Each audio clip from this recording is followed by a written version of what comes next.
Það sem að plantmedicín færir okkur, það færir okkur nánast í öllum tilfellum útvíkun í taugakerfi okkur. Það sem að gerist í fight and flight, að það dregst niður í superfókus, þannig að þú ert að leita bráð og þú ert að passa upp á að vera ekki étinn sjálfur. Þannig að það verður svona ákveðin þröng sýni sem gerist í því ástandi. En svo þegar það slaknar á þér, að þá víkkar sjóndeildarhringurinn og þú ert ekki eins fókuseraður á vandamálin eða fasturinn í hausnum og við hugsum ekki neitt annað en bara vandamálin okkar og það sem að í heiminum.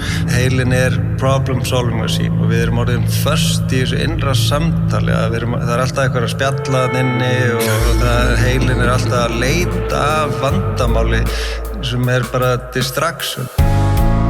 Þessi þáttur áskriftaþáttur. Inni á sölvitryggva.is fá áskrifundur aðgengi að öllum útgefnum þáttum, aukaefni og nýjum þætti í hverri viku.